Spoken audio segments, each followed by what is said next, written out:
All your life, you have been deceived, not by your parents or friends, but by school, the very establishment that says it can help you get ready for the real world. Every human being has an urgent desire to understand one basic reality about life. However, it will not be taught in any classroom, nor will it ever be included in any curriculum or textbook. And the reason they don't teach it is because the system would fall apart in an instant if everyone realized this one basic fact. In the next few minutes, I'll tell you something that will challenge your preconceived notions about happiness, success, and what it means to be alive. This goes beyond philosophy. This is the key that could prevent you from squandering your life pursuing unfulfilling goals. This is what you learn in school. As soon as you enter, you are treated as a unique individual who must compete with other unique individuals to obtain items that will bring you happiness. To get into a good college, find a decent career, earn a good living, and purchase nice goods, you must first acquire good marks. Only then will you be content. The biggest falsehood ever uttered is this one. It's more than simply a falsehood, though. It's an essential untruth, because our entire civilization, including our cities and technology, was constructed on this lie. People labor 40 hours a week for 40 years because they believe that they are separate and must acquire things in order to be complete. To impress individuals they don't like, they spend money they don't have on things they don't need. The system is counting on you not finding out what I'm going to tell you. The one thing that schools will never teach is this. Right now, you're not who you believe yourself to be. You believe that you are John, Sarah, or Maria, a distinct individual with a past, a personality, issues to resolve, and objectives to accomplish. You've been taught to tell this story about yourself, though.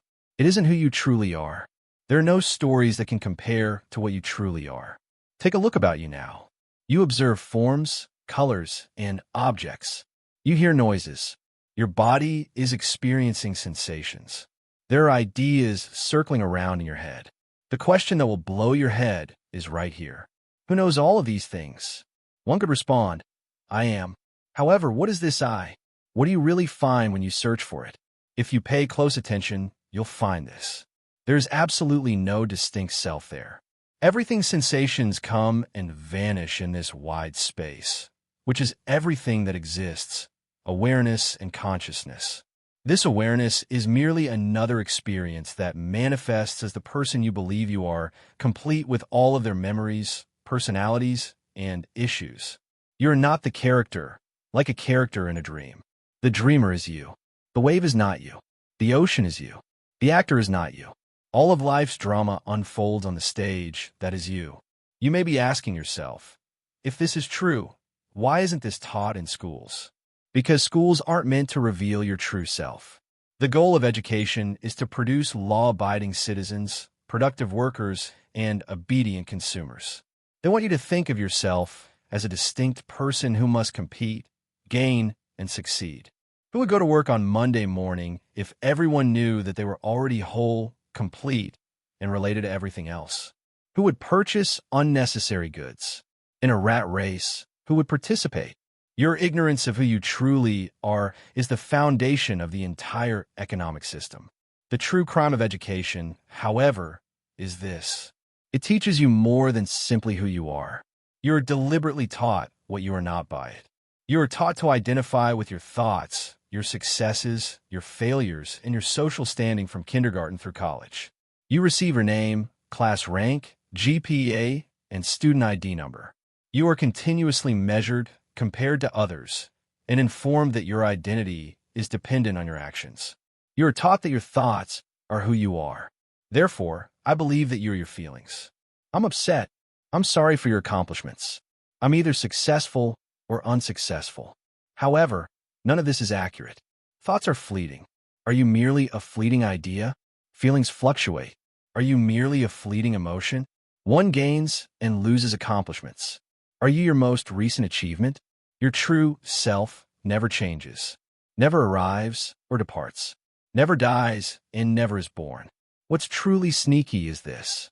A specific type of anguish brought on by this erroneous education keeps you permanently ensnared in the system. You live in a perpetual state of deprivation when you think of yourself as a distinct self that must obtain things in order to be happy. There's always something about yourself that needs improvement, something to do, or something missing. You spend your entire life pursuing degrees, jobs, relationships, wealth, status, and experiences in the hopes that the next acquisition would complete you, but you are never lacking in the first place, so it never does. The hamster wheel of becoming is my term for it.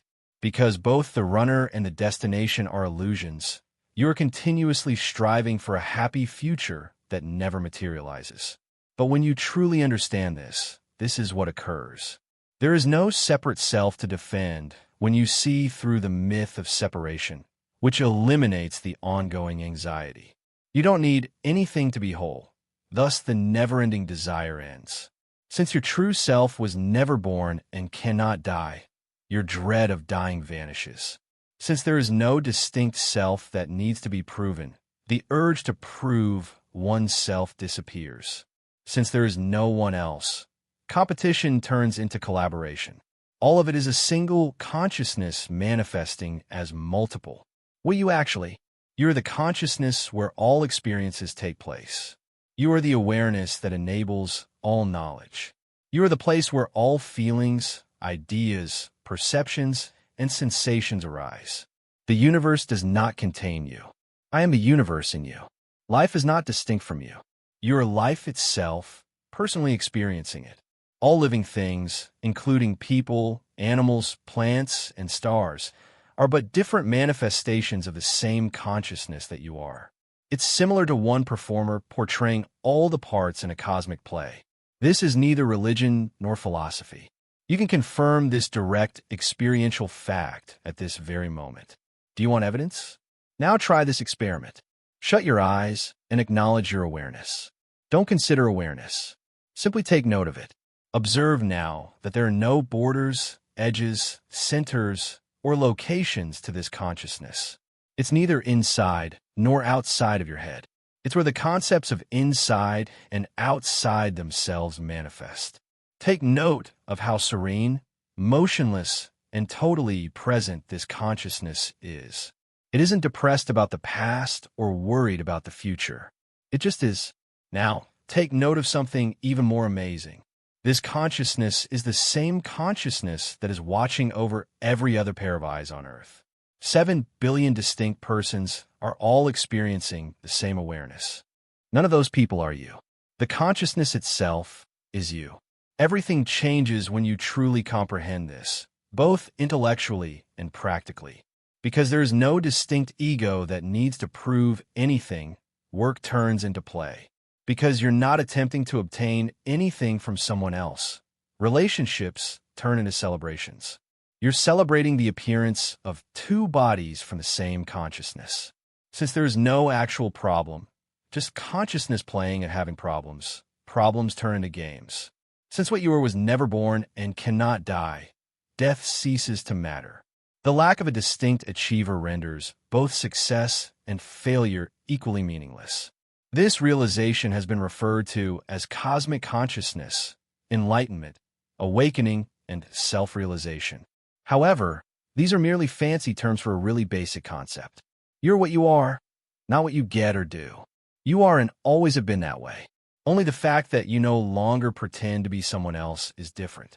It is comparable to an actor who has been so engrossed in a performance that they have forgotten they are performing. Simply remembering, oh, right, is awakening. I'm not the character, I'm the performer. Here's the lovely bit, though. You can still enjoy the play even after you realize you're the actor. You're still able to fully engage in life. Simply said, you don't take the drama for fact. This insight is the forbidden knowledge of our time because of this. It's invisible because it's so clear-cut and straightforward, not because it's secret or concealed.